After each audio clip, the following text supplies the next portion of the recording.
सगळ्यांना जय भारत. कला साहित्याचे अनेक फॉर्म असतात. त्यात कलेचे फॉर्म तर हजारो करोडो आहेत असं म्हणायला काही हरकत नाही. आपल्या अवतीभोवती कला, कलाकार आणि कलेचे हजारो फॉर्म पसरलेले आहेत. ह्याच्यामध्ये अनेक कलाकार आपल्या अवतीभोवती असतात आणि कलेच्या शिवाय आपल्या आयुष्याचं कोणतंही पान सुद्धा हलू शकत नाही. ते इतकं एकसंघ आहे. अशाच एका कलेच्या क्षेत्रातले नामांकित तज्ञ आणि कलेवर आपली प्रचंड मोठी कमांड असणारे आपल्याशी हितगुज करायला आलेले आहेत. सर, आपलं नाव सांगा आणि आपण काय करता ते सांगा. माझं नाव दिलीप यादवराव आगळे आणि हे ट्रम्पेट वाजवतो मी. अच्छा.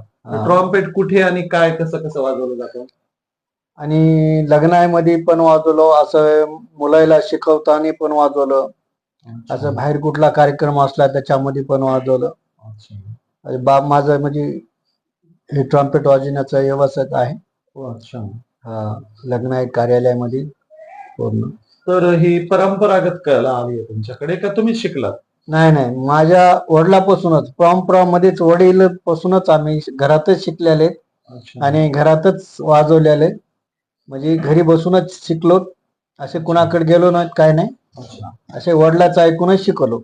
तर मग ह्याच्यामध्ये तुम्हाला आता जुन्या गाण्यांपासून नव्या गाण्यांपर्यंत सगळं जमतं त्याच्यावर? हो, सगळं जमतं. एखादी जुन्या गाण्याची धून ऐकू आम्हाला.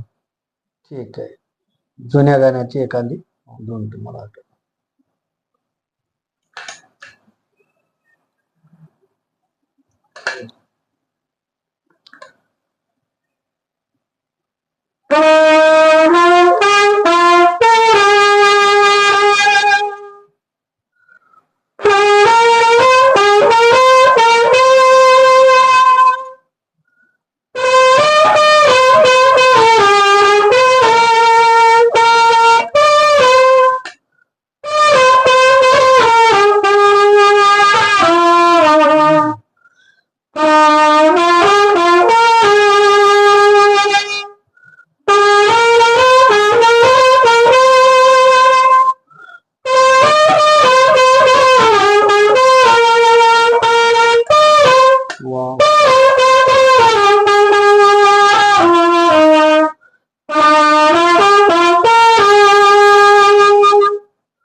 Thank you sir.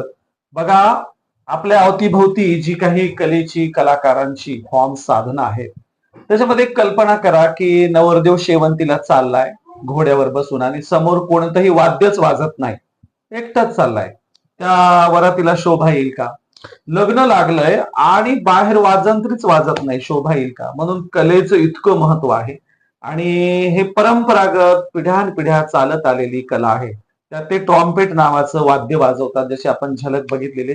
तुम्ही कधीपासून हे वाजवता? तर मी वर्षाच्या 9-10 वर्षापासून वाजवतो. अच्छा. आणि हे मी याला वाजवाय 80-83 पासून हे ट्रम्पेट वाजवायला सुरुवात झाली. अगोदर दुसरे वाद्य वाजवत होतो आणि 80-83 पासून हे ट्रम्पेट वाद्य वाजवायला सुरुवात केली. त्याच्यासाठी तुम्हाला कुठे शिकायला जावं लागलं का वगैरे? नाही, कुठं शिकायला गेलो काय नाही. माझ्या घरी वडिलाचं सगळं साहित्य होतं, ते घरातच शिकलेलं आहे आम्ही. तर मग आता ते जे वाद्य आहे त्याची साधारण काय किंमत असेल बाजारात? आता याची किंमत 22-23 हजार रुपये. तर त्या पिरियडला आमच्या वडिलांनी घेतलेला आहे, घेतलेला आहे 2,500 रुपयाला. अच्छा, फार जुना आहे तुमच्याकडे. हे 2,500 घेतलेलं आहे वडिलाच्या काळात, मग वडील असताना. तर मग हे सगळं करताना त्याच्यासाठी तुम्हाला काय इन्कम असतो, कसा सोर्स असतो त्याचा? त्याच्यामध्ये कसं आहे, जे जे लग्न 10 लोक असते, 10 लोकांमध्ये काय कमिटी असते, ते जे पैसा असेल ते सगळ्यांनी वाटून घ्यायचा. 10-5 काय येतील ते सगळे असे 5,000चं लग्न आले, त्याच्यामध्ये 10 जण असले तर त्याच्यामध्ये ते सगळ्यांनी खर्च काढून ते वाटून घ्यायचे. अच्छा. बरं, याच्या काही कार्यक्रम, मोठ्या स्पर्धा किंवा असं काही मान सन्मानाचे सोहळे, दुसरं व्यवसायाच्या व्यतिरिक्त त्याचं काही असतं की नाही, स्पर्धा वगैरे? स्पर्धा हे असतात ना. अच्छा. माग परवानला आपल्या स्पर्धा केलेल्या आहेत. अच्छा. त्याच्यामध्ये एक प्रमाणपत्र भेटलेलं आहे आपल्याला. अच्छा. 1 नंबर ट्रम्पेट म्हणून. वा, ते माझ्याकडे ट्रम्पेट आपलं प्रमाणपत्र आहे माझ्याकडे. फारच छान. छान वाजवलं म्हणून, 1 नंबरचं वाजवलं म्हणून एक प्रमाणपत्र दिलेलं आहे मला, 1 नंबरचं म्हणून. अच्छा. मित्रांनो, आपल्या देशामध्ये कलाकार आणि कलाकारितेची प्रचंड वाताहत होते. कलाकारांच्या प्रती काही तुम्हाला माहिती आहे काही चांगले भाव आपल्या देशात नाहीये. त्यातल्या त्यात कलाकार आणि त्यांची जात हा एक फार मोठा मुद्दा आहे की त्यावरूनही समाज व्यवस्थेमध्ये काही फार मोठं कलाकारांना स्थान नाहीये. परंतु वाद्य, ती कला काही वाईट नसते. वाद्य कलेचा काही दोष नसतो. पण आपल्या देशामध्ये फार या संदर्भामध्ये वाईट चालीरीती, प्रथा, परंपरा आहेत. त्याचा सामना कलाकारांना करावा लागतो आणि म्हणून त्यांच्या कलेच्या प्रमाणात त्यांचा मान-सन्मान होत नाही, त्यांना तेवढी रक्कम मिळत नाही, अशी त्यांची सातत्याने वाताहत होते. असे काही प्रकार तुमच्या बाबतीत झालेत का की तुम्हाला चुकीच्या गोष्टीला सामना करावा लागला? हो, काही काही वेळेस झालेलं आहे असं, चुकीच्या वेळेस सामना बी केलेला आहे. काही कार्यक्रमामध्ये अशी चूकफीक झालेली, तिथं सामना बी केलेला आहे. अच्छा. हा. तुमच्याशी लोक कधीतरी वाईट वागले असं काही तुमच्याशी घटना घडली? हा, घडलेले आहेत ना, खूप वेळेस घटना घडलेल्या आहेत. तरी पण त्या घटनेमध्ये आपण ऍडजस्ट करून निघालो. समजा नेमकं काय झालं होतं एखाद्या वेळेस? ते असं माणसं कमी आले, बँड कसं वाजना, किती वाजवलं तर कसं काय वाजना, अच्छा. असे असे प्रश्न करत होते. तरी आम्ही पण म्हणायचं चला ऍडजस्ट करता. ऍडजस्ट करून. तर ह्या घटना तर सातत्याने कलाकारांच्या किंवा यांच्या ट्रॉम्पेट क्षेत्रात, बँड पथक क्षेत्रात ह्या तर नेहमीच होत असतात. कारण अशा वेळेला पेताड पिलेले असतात तिथे आणि ते लोक त्यांना आणखीन वाजवा, अजून हे करा म्हणून ते त्रास देतच असतात. परंतु ज्यांनी तुम्हाला आयोजकांनी बोलवलंय अशा लोकांनी मानधन देताना किंवा काही करताना घासाघीस करणं किंवा काही अजून वाईट वर्तन केल्याच्या घटना काही घडलेल्या आहेत का? नाही, तशा काही घडलेल्या नाहीत. अच्छा. तर ते असं काय बिल देताळे वगैरे कताळे म्हणायचं, चला जाऊ द्या म्हणायचं, आम्ही तुम्हाला काय बोललो नाही. बाहेरचे लोक असतात, बाहेरचे येणारे असतात, 10 घरचे 10 असतात, असं म्हणायचे. आणि त्यांचं आमचं काय मानधन आहे ते द्यायचं, पण आमच्या लोकांना काय खुश करून टाकायचं. अच्छा. तर खरं तर ह्या गावगाड्यातल्या कला होत्या, पुढे भांडवलशाहीत आल्या आणि मग त्या रोख रकमेमध्ये हे व्यवसाय म्हणून सुरू झालेले आहेत. गावगाड्यामध्ये धान्यावर किंवा रिलेशनवर त्या कला जोपासल्या गेल्या. आम्हाला कार्यक्रम झाला, थोडं धान्य द्या, एवढ्यावर सुद्धा त्या कला जिवंत राहिल्या. पण लोकशाहीमध्ये त्या आता रोख रकमेवर चालतात, त्या भांडवली नियमावलीवर चालतात. म्हणजे कुणीतरी आयोजक त्यांच्याकडे येतो आणि त्यांना अगोदर सुपारी देतो, ऍडव्हान्स देतो आणि मग त्यातून त्या ऍडव्हान्सवर ते कार्यक्रम केल्यावर उरलेले पैसे घेऊन येतात. असं त्याचं स्वरूप आहे. हो. तर तुमच्या ह्या एकूण कलेच्या क्षेत्रातले तुमच्याकडचे नेते मंडळी, तुमच्यातले समाजसेवक, त्यांचं याबद्दलचं काय म्हणणं आहे?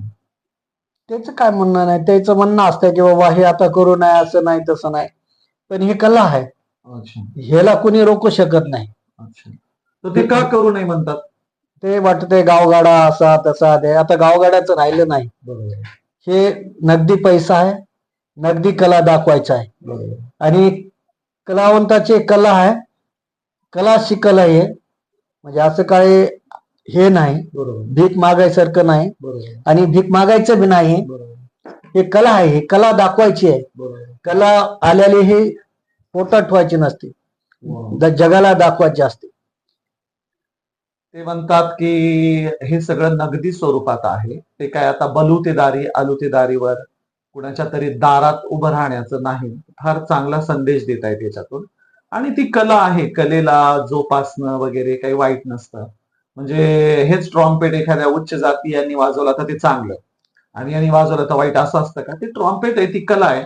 आम्हाला आत्ताच्या नव्या नव्या लेटेस्ट आलेल्या गाण्यापैकी एखाद्या गाण्याची धून वाजवून दाखवा.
वाह, अप्रतिम.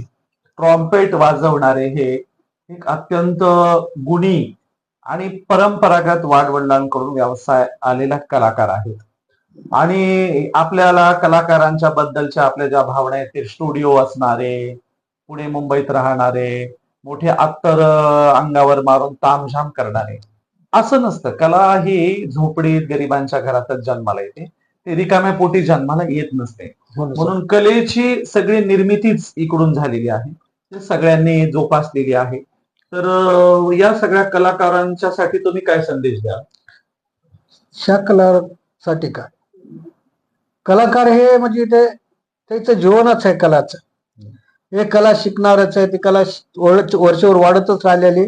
आता हे काय असंच नाही की गरीबच म्हणून नाही, श्रीमंत चांगले चांगले लोक देखील, चांगले चांगले देखील ब्राह्मण, मारवाडी, कोमटे यांचे देखील लोक हे वाजवतात आणि हे कलेला जे मान देतात आणि हे स्वतः घरी वाजवतात आणि पब्लिक मध्ये बी वाजवतात. जालना, जळगाव, असे धुळे, असे मोठमोठ्या गावाला, प्रत्येक गावाला प्रत्येक आहे. कोमट्याचा बँड आहे, वाण्याचा बँड आहे, सोनाराचा बँड आहे, असे प्रत्येक जणाचा आहे. गुरुवाचा बँड आहे, मुस्लिम समाजाचा आहे, असं खूप लोकांचा बँड आहे. याच्यामध्ये बँडला म्हणजे हे कला आहे, या कलेला कोणी रोखू शकत नाही. कलेचं सगळ्यालाच आलेलं आहे. ते सांगतात की आज घडीला ह्या समाज व्यवस्थेच्या काळामध्ये सगळ्या जात समूहाचे बँड पथक आहे, ट्रॉम्पेट वाजवणारे आहेत. विदेशी लोक आणि हायली एज्युकेटेड शाळा कॉलेजातून आलेली तरुणाई देखील वैयक्तिकरित्या या प्रकारची वाद्य वाजवतात आणि ते या प्रकारचे छंद जोपासतात. त्यामुळे कलेला जात, धर्म, पंथ नसतो. कला ही कलाच असते आणि ती सगळ्यांनी जोपासली पाहिजे, असं त्यांचा एक संदेश आहे. कलेसाठी कोणीही काही हिंदुत्वदर्शक भावनेने बघू नये, असं त्यांचं म्हणणं आहे. आणि म्हणून कलाकाराने दिलेला हा किती चांगला संदेश आहे की कला ही कशी जोपासावी, तिला जात, धर्म, पंथ या अँगलने बघू नये, असं ते एक संदेश देत आहेत. आणि म्हणून मलाही तेच म्हणायचंय की कलाकारांकडे त्या कलेच्या नजरेतून, त्यांच्याकडून मिळणाऱ्या कलेच्या सौंदर्याच्या दृष्टीने पाहिलं पाहिजे. कलाकारांचा अत्यंत सन्मान केला पाहिजे. आपल्या अवतीभोवती कला, ते कलाकार आणि त्यांची कलाकृतीच नसेल तर जीवन निरस होऊन जाईल. जीवनात रंग भरण्यासाठी या कलाकारांची नितांत गरज असते. आपल्या जीवनात हर्ष, आनंद, उत्सव निर्माण करणारे फार ग्रेटेस्ट कलाकार असतात.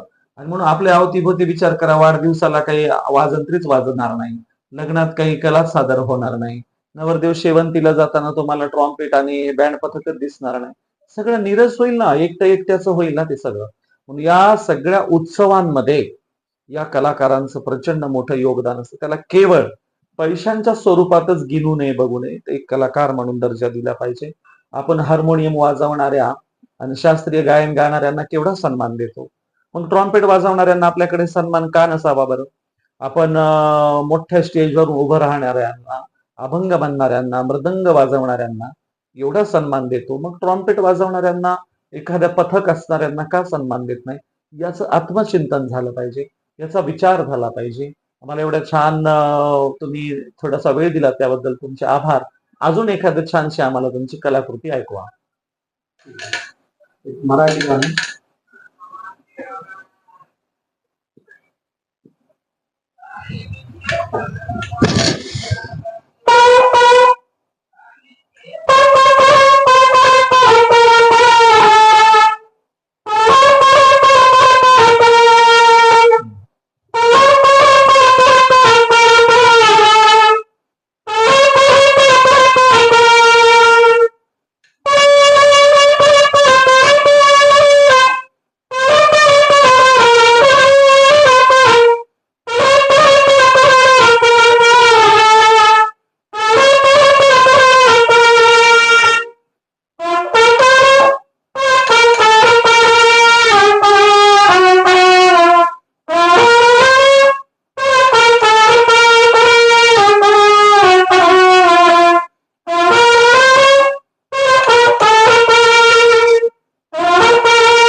धन्यवाद सर, एवढा वेळ दिलात तुम्ही. थँक्यू, धन्यवाद.